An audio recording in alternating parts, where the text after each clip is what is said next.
Hoje nós vamos trazer para todos nós um assunto que não estava sendo interessante acontecer e nem é interessante acontecer em qualquer época. Paulo estava numa tratativa com algumas igrejas sobre uma necessidade desnecessária criada por eles de procurar outros argumentos além da pregação natural das boas novas do Evangelho da Graça. Nós vamos ler para você poder entender melhor e depois nós vamos ao comentário deste sermão. Gálatas, capítulo 3, do verso 1 ao verso 5. Podemos ler, amém? Amém. Ó insensatos Gálatas, quem vos fascinou para não obedecerdes à verdade? A vós, perante os olhos de quem Jesus Cristo foi evidenciado, crucificado entre vós? Só quisera saber isto de vós. Recebeste o Espírito pelas obras da lei ou pela pregação da fé? Sois vós tão insensatos que, tendo começado pelo Espírito, acabeis agora pela carne? Será em vão que tenhais padecido tanto, se é que isso também foi em vão? Aquele, pois, que vos dá o Espírito e que opera maravilhas entre vós, ou faz pelas obras da lei, ou pela pregação da fé? Uma pergunta. Oração. Senhor nosso Deus, nós te pedimos nesse momento que o Senhor nos ajude, nos dê força, capacidade para poder falar, explicar das suas santas palavras e que este bom remédio de aconselhamento possa estar de forma ou outra servindo, sendo útil para cada um de nós. Em nome de seu Filho amado, nós queremos te agradecer. Amém. Você já pensou em tudo que foi lhe ensinado até agora na sua vida?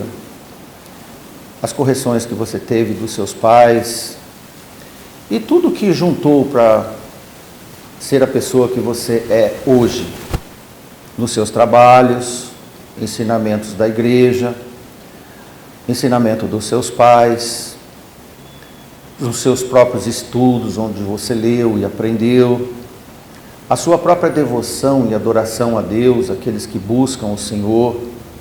Isso formou em você todo um aspecto de caráter honesto, compromissado com a família, com a igreja, e tudo de mais edificante que você possa ter, e você tem certeza que isto é uma decisão das melhores que você possa ter tomado. Só que chega um momento, alguém lhe passa algumas informações cá, outra lá, e você vai cedendo, e depois de tudo isso adquirido, de repente, você acha que isso não valeu tanto a pena assim, e passa a adotar um monte de outras propostas, outros valores, sem ao bem certo comparar a consistência do que você recebeu de fontes fidedignas, a família, a igreja, a palavra de Deus, e passa a adotar comentários, observações, conselhos de várias origens, e aí você começa a ter mudanças, transformações, como um tipo de retrocesso e um desmonte de tudo que você edificou até agora, e que também personagens importantes na sua vida, a igreja, seus pais, contribuíram para a sua edificação. Pois é, tudo isso aconteceu com algumas igrejas do primeiro século. Imagine que os ensinadores eram os apóstolos, um retrocesso de crença, e foram se aventurar num tipo de passeio, de piquenique religioso de outras fontes. E Paulo lembrou-se da clareza que tinha transmitido o Evangelho, da suficiência da graça, do simples Evangelho do nosso Senhor Jesus Cristo e da sinceridade como eles tinham abraçado e feito a profissão de fé deles naquele tempo. E eles iniciaram tão maravilhosamente no Evangelho, na sua primeira fé cristã, o primeiro amor, como aconteceu com a igreja de Éfeso. Como poderiam ter abraçado outros ensinos superados por Jesus? Acontece que nós humanos, quando nós desgarramos da simplicidade do Senhor, o ser humano ele tem uma necessidade de reestilizar coisas. Ele reestiliza carros, casas, roupas, nós chamamos de moda. E olha só, a medicina que foi tão bem aplicada até hoje para dar saúde, hoje ela tem um investimento em reestilização apenas por estética, por beleza. E as pessoas querem mudar. Quando a pessoa muda em coisas terrenas, quase que certo que ela também vai estar voltada a mudar o espiritual. Nós podemos fazer uma autoavaliação se nós somos predispostos a conservar o que nós aprendemos, a base, ou nós gostamos bastante de aventuras e conhecer outros mares, ainda que sejam revoltos. Este é o assunto doloroso de sofrimento que o apóstolo Paulo passava. E às vezes até nós assustamos quando lemos esta carta e pensamos nesse assunto. Como pode acontecer essas loucuras? Ou como pode ter acontecido essas loucuras? Ocorre que esses desvios de caminho para coisas inúteis têm acontecido cada vez mais. E também, todos que estão presentes nos ouvindo, é impressionante como alguns que foram tão fiéis no Evangelho e se afastam do simples Evangelho e adotam outras extravagâncias inúteis que não contêm nos ensinamentos do Senhor. Como o Evangelho é simples por natureza, não se contentam com a sua simplicidade, com as características simples do Evangelho, o meio simples. Obviamente, devemos ter a correlação que o nosso Senhor Jesus Cristo foi simples. Como ele ia propor um Evangelho elitizado, de estruturas difíceis de entender? Não fez isso conosco, e nem por aqueles que querem o seu Evangelho. Só que alguns também gostam de um Evangelho glamouroso, e Jesus nunca foi de frequentar palácios e as rodas dos intelectuais. E as pessoas gostam desta efervescência, tanto cultural, quanto também religiosa. E naquele momento, as igrejas da região da Galácia estavam experimentando uma moda sensação dos judeus inimigos de Jesus, que de alguma forma eles entravam nas igrejas e eles propunham uma nova opção, se não fosse para tirar Jesus, pelo menos para ajudar o Evangelho de Jesus. E aí, somado também à exigência carnal da religiosidade humana, houve um afloramento naqueles irmãos da igreja e eles aceitaram e começaram a professar o judaísmo como importantíssimo para a vida espiritual deles. E Paulo lamenta, porque o judaísmo não foi proposto, a lei dos judeus não foi proposto para os gentios, para os estrangeiros como nós, por exemplo. Ilusões e tantas opções, aqueles irmãos foram adotando. Porque no início da carta, Paulo já havia colocado para eles e chamado esses crentes de irmãos. Quando nós chamamos alguém de irmão, irmã, é porque nós demonstramos afinidade de crença. Amém, irmãos? Amém. Ocorre que durante o desenvolvimento desta carta, Paulo provoca um certo afastamento da intimidade espiritual entre ele e essas igrejas judaizadas por homens desleais. Por exemplo, no capítulo 1, versículo 11, olha como nós vemos Paulo dizer para eles: mas faço-vos saber, irmãos, anote aí, irmãos, que o evangelho que por mim foi anunciado não é segundo os homens.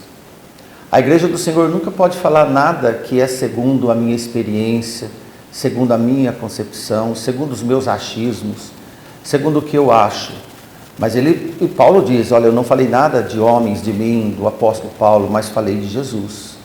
O que eu dele, e Paulo diz em outra vez: o que eu aprendi do Senhor a vocês eu ensino. Nesta altura da carta, ele demonstra o distanciamento pela nomenclatura, nessa leitura nossa agora. Ele usou a palavra Gálatas, muito mais impessoal, para se dirigir aos seus que um dia foram amigos íntimos espirituais. Não que eles não eram mais convertidos, nós não tratamos, e nem Paulo conta sobre isso. Ele diz que eles se distanciaram, e ele manifestou na própria tratativa com eles. Então o apóstolo passa a tratá-los com a formalidade de um adjetivo forte, para demonstrar insatisfação com o comportamento deles. Quando nós estamos amáveis com os nossos filhos, nós chamamos eles de filhinhos. Quando nós começamos já a passar por um lado de repreensão a eles, nós chamamos pelo nome, geralmente o primeiro nome. Assim Paulo começou essa tratativa com eles. Como eles se afastavam do evangelho de Jesus, Paulo também se afastou da intimidade deles. Nós nos aproximamos muito com os que querem falar e viver de Jesus.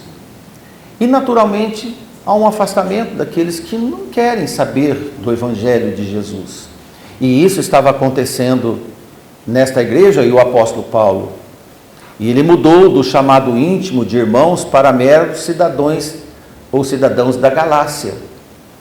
Foi uma forma para demonstrar o distanciamento que estava ocorrendo entre o apóstolo, que evangelizou aqueles irmãos, e as igrejas. Geralmente, irmãos, nós também fazemos isso, usamos pronomes impessoais quando estamos nos afastando de alguém.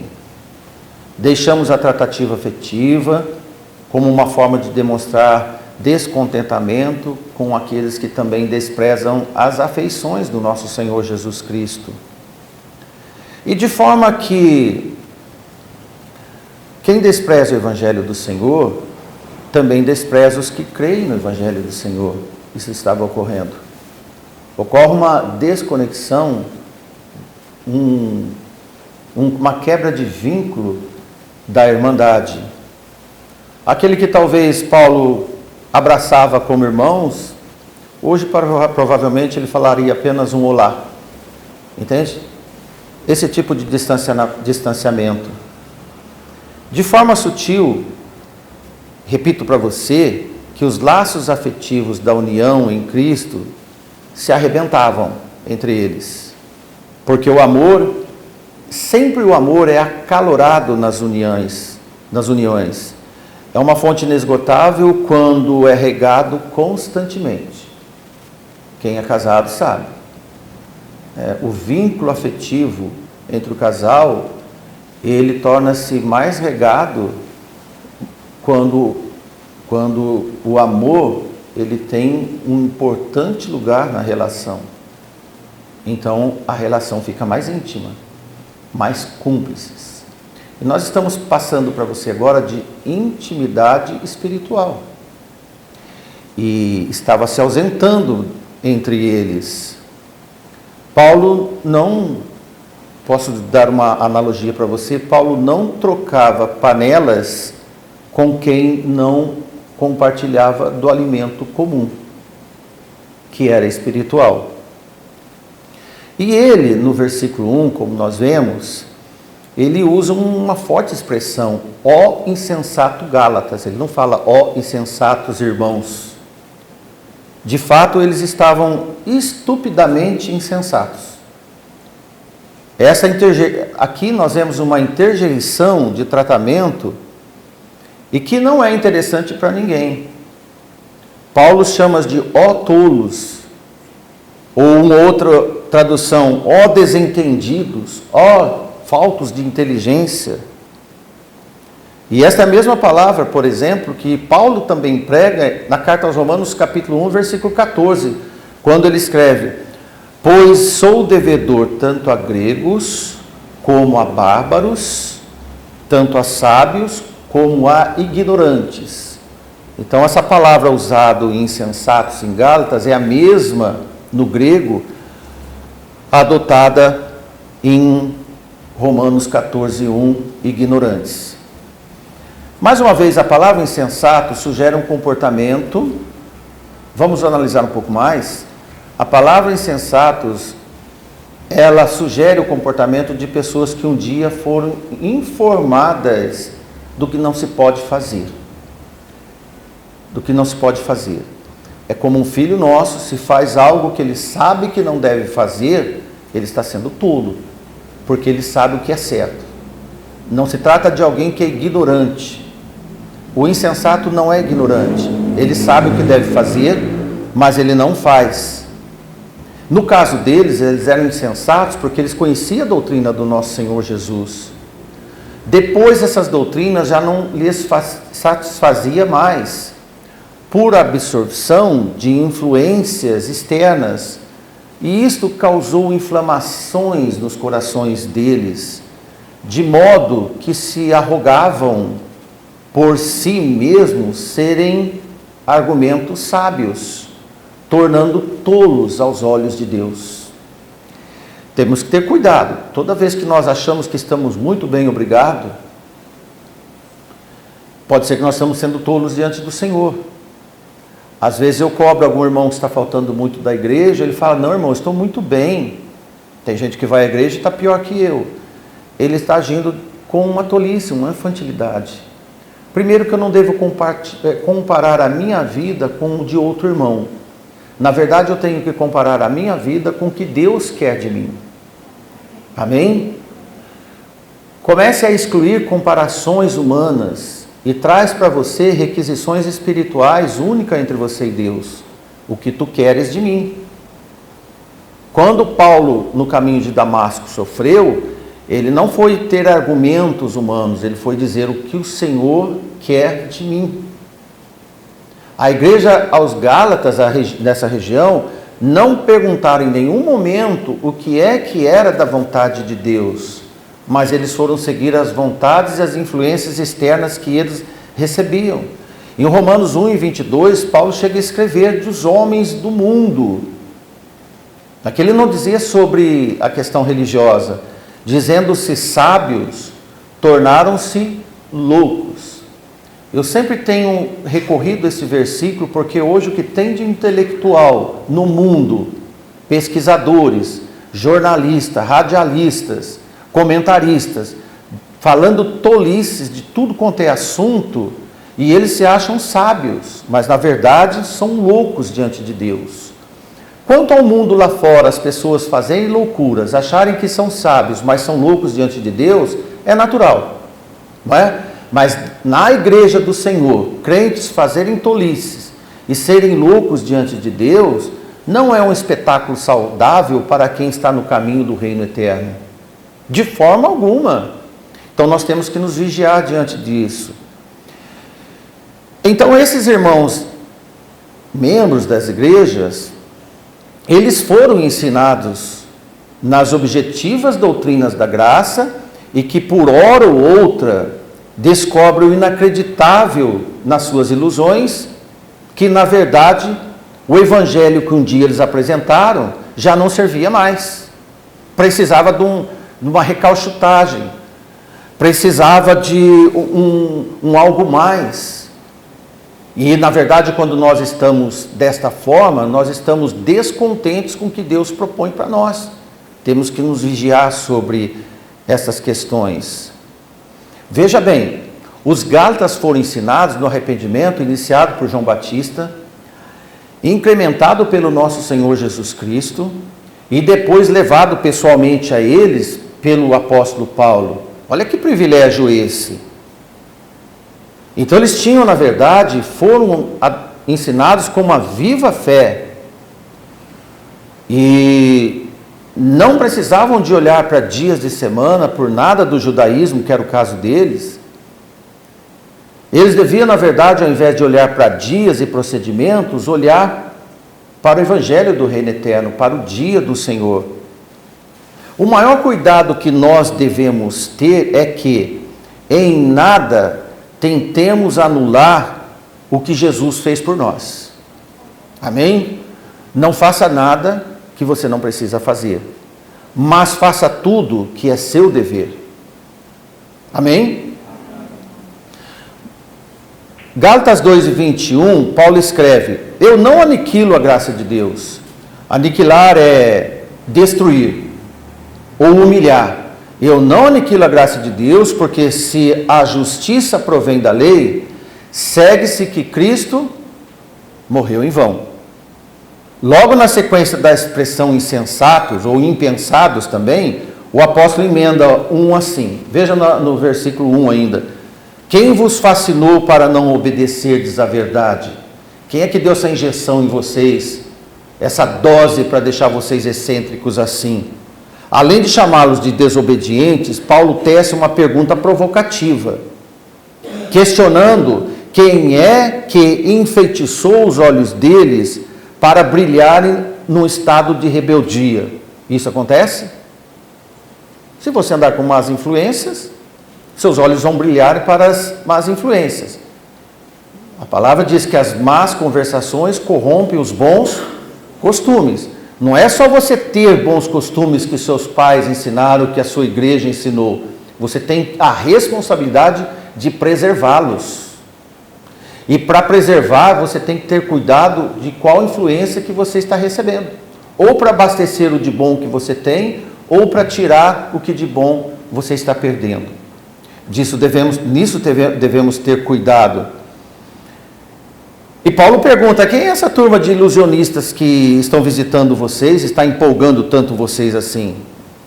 E Paulo diz: deve ter sido empolgante mesmo, porque para contradizer a experiência que vocês receberam diante dos vossos próprios olhos, e Paulo escreve: Jesus foi tão exposto entre vocês, como se realmente ele tivesse sido crucificado na própria Galácia, diante dos vossos olhos. Imagina o teor das pregações que Paulo levava para eles. O que adiantou? O que adiantou? Nada. Pouco. A ilusão foi tão dominadora que os crentes gálatas estavam fascinados por argumentos falsos de enganadores falsos. Como se tivessem sido quase que hipnotizados. Como que alguém que sabe tanta verdade se desvencilha dela? De que outra forma este absurdo poderia ser explicado? Esse é o questionamento de Paulo. Quem ouve e crê em Jesus não carece de nenhum objeto extracurricular das Escrituras. Com tudo tão bem desenhado, isto é, explicado por Paulo nas pregações do apóstolo, mesmo assim, afastaram os olhos, viraram as costas para a cruz de Cristo e fixaram na lei dos judeus. Mergulharam nos seus olhos no tabuleiro dos fariseus, irmãos. Isso estava acontecendo. E veja o versículo 2, Paulo diz: só quisera saber isto de vós. Eu preciso saber, não estou acreditando. Se vocês receberam o Espírito pelas obras da lei ou pela pregação da fé? Quem que ensinou primeiro para vocês? Obviamente nós sabemos da resposta. Mas Paulo também faz a pergunta para eles.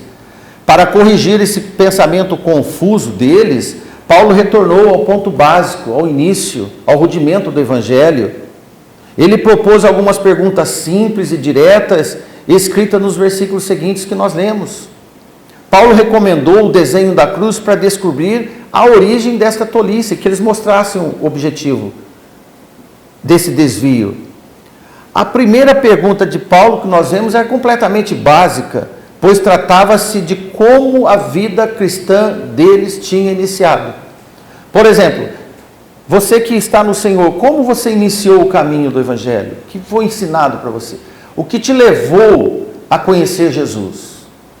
E essa pergunta que Paulo estava passando para ele, claro que ele sabia que eles creram de todo o coração no tempo deles, na época, creram apenas em Jesus quando receberam a salvação pela graça. Quer dizer que a graça foi suficiente por um certo tempo e por ora não supria mais a salvação? Seria isso, irmãos? Será que um dia nossos pais são bons para nós, quando éramos crianças, depois nós crescemos, eles já passam a não ser tão bons para nós? Será que a igreja do Senhor, num certo período, ela foi excelente para mim e depois, num outro tempo, já não serve mais para mim? Será que tem membros de igrejas fazendo essas aberrações nos dias de hoje? Por certo tem. Ora, como que pode o Evangelho, a igreja do Senhor, que não mudou e não muda, um dia ter serventia e depois não mais ter serventia? E isso estava acontecendo e Paulo agora questiona eles. Como isso? Como é que alguém conseguiu colocar dúvida em que Jesus não era mais da forma como eles criam? Olha, irmãos, e tem tantas pessoas que iam tão bem no Evangelho e de repente eles descobrem sei lá o que qualquer e põem um peso tão importante nas coisas inválidas. A mudança dos Gálatas de passarem a adotar a lei para manterem a salvação como um tipo de auxílio, uma alavanca, era completamente contrária à experiência inicial através da pregação de Paulo, de modo sim que ele perguntou: recebeis o Espírito pela obra da lei ou pela pregação da fé? Versículo 3. Essa é a pergunta. Vocês receberam o Espírito Santo pela lei ou pela pregação da fé? Podemos fazer um teste conosco. Como foi que Jesus entrou no nosso coração através do seu Espírito? Pela graça ou por algum esforço que você fez? Foi pela graça salvadora. Eu criei. A Bíblia diz que a fé vem pelo ouvir. Mais nada. Você não precisa fazer nada, apenas abrir seu coração, deixar Jesus entrar, que no demais a obra maravilhosa é Ele que faz. Amém? Basta a mim obedecer e não ser desobediente. Então, Paulo diz: vocês receberam o Espírito Santo? Claro que sim, eles tinham. E Paulo diz: onde estava a lei quando vocês receberam o Espírito Santo? Por acaso eu ensinei lei para vocês? Não. Os crentes, na sua maioria, desta região, era absolutamente gentios, pagãos, nem ao mesmo tiveram na infância, na adolescência, na juventude, qualquer contato com a lei dos judeus, assim como nós, compara, né? Assim como nós, de modo que a resposta era dolorosamente óbvia para eles. Então Paulo mencionou como um fato discutível que eles receberam o Espírito Santo quando receberam a pregação da fé, creram e foram salvos pela graça, assim como nós. O Espírito de Deus morava neles muito tempo antes dos judaizantes visitarem a igreja deles. Por isso, meus irmãos, se vier alguém pregando o evangelho obscuro, ou novas oportunidades, novas inserções para nós, que necessidade nós temos se até hoje o Senhor andou conosco tão bem? E isso você tem que guardar para a sua vida. Pode ser que você muda daqui um dia e vai ver igrejas espetaculares, toda cheia de luzes, de oportunidades afins, mas você vai ter que vasculhar e ver qual é a razão da fé e da graça nesse local que eu estou. O que mais estão pregando? De forma, irmãos, que nós vemos no versículo 3, Paulo diz, agora ele não pergunta para eles no primeiro momento: vós sois tão insensatos que, tendo começado pelo Espírito, acabeis agora pela carne? Dá para entender isso? Tinham iniciado as suas vidas cristãs na fé do Senhor, no Espírito, E agora procuravam se tornar perfeitos através das suas próprias forças, dos seus méritos, pelos seus esforços. Paulo apontou como era completamente incoerente receber um presente de graça e depois tentar merecê-lo. Olha, se o seu pai, ou o seu namorado, a sua noiva, seu esposo, sua esposa, te dá um presente e você pergunta o que eu tenho que fazer para retribuir isso para você, é uma agressão ou não é? E nós temos um costume, presente não se vê preço. Às vezes algum até quer ver a etiquetinha, né, irmão Pedro? Não é? E vai na internet saber quanto custa aquele produto. Mas, irmãos, é deselegante qualquer atitude nesse sentido. E você não concorda, ou há de concordar, que não seria deselegante Jesus morrer na cruz para você, salvar a sua vida, o Espírito Santo do Senhor entrar na sua vida e depois você chegar nas suas orações, na sua vida, na sua igreja e falar assim, quanto eu tenho que pagar por esta salvação? E eles estavam fazendo nesse formato, ainda que fosse para pagar semanalmente aos sábados. Não era nada interessante. E eles estavam fazendo exatamente isso. A última pergunta de Paulo foi interessante. Ele pedia aos Gálatas que recordassem a experiência passada. Tenhais padecido tanto. Ó, irmãos, quem é que não sofre pelo Evangelho? Tanto que sofremos. Se vocês estavam dispostos a sofrer tanto pela sua fé nas mãos dos judeus, por que vocês agora querem obedecer à lei de quem fazia vocês sofrerem? E agora? Estão encantados por quem lhes fez tanto sofrer? Te perseguiu tanto? Isto agora, vocês obedecem quem foi cruel com vocês? Isto também não é uma loucura? Trata-se de um caso de psicopatia religiosa. Jesus sofreu na mão de quem? Dos judeus. Foi crucificado por eles. Jesus não os odiou. Não odiou, mas ele ensinou um novo caminho, inclusive para eles. Quanto mais eles odiavam, Jesus não deixou de ensinar amorosamente para eles. Mas agora, irmãos, Paulo diz, eu vejo vocês procurando servir quem já é escravo. Eles eram escravos da lei. Como que você vai seguir alguém que já é escravo de alguma coisa? Então Paulo não queria acreditar nessa loucura e acrescentou, se é que isso também foi em vão para vocês, até o sofrimento que vocês passaram por eles. E no último versículo nosso, Paulo faz, na verdade, a última pergunta retórica, quando ele diz, aquele, pois, que vos dá o Espírito e que opera maravilhas entre vós, ou faz pelas obras da lei ou pela pregação da fé? E agora? E agora? Uau, né? Paulo os desafia novamente com suprimentos agora vindos dos céus. E agora? Quem deu o presente gratuito para eles? Quanto custou? Quem opera milagres em vocês, entre vocês? Quanto custou a presença do Espírito Santo na igreja do Senhor? Por acaso foi necessário guardar sábados? Por acaso foi necessário vocês circuncidarem? Jesus cobrou alguma obra para receberem bênçãos de Deus? Jesus cobra alguma obra especial para receber as bênçãos? Irmãos, é só clamar, se sujeitar e se humilhar. Algumas dessas maravilhas, por acaso foi resultado de obras peculiares de vocês, inéditas? Mais uma vez, irmãos, a resposta é óbvia, não. Não. As bênçãos contínuas de Deus vêm da mesma forma como a salvação tinha vindo por intermédio da fé. Amém? Naquela mensagem que eles ouviram de Cristo e creram um dia.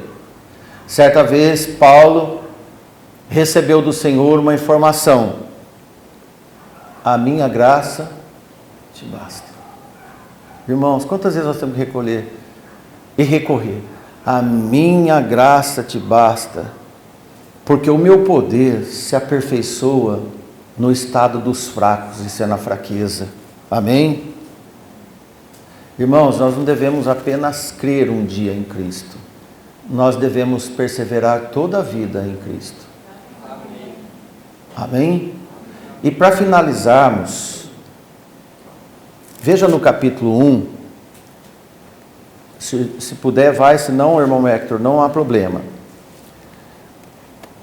E este assunto vinha se arrastando já desde o começo, versículos 6 e 7, Paulo escreve assim: maravilho, fico assustado com vocês, de que tão depressa passasses daquele que vos chamou a graça de Cristo para outro evangelho. E ele comenta: o qual não é outro propriamente dito, mas alguns que vos inquietam, querendo transtornar, isto é, desorganizar o evangelho de Cristo. Que Deus nos abençoe.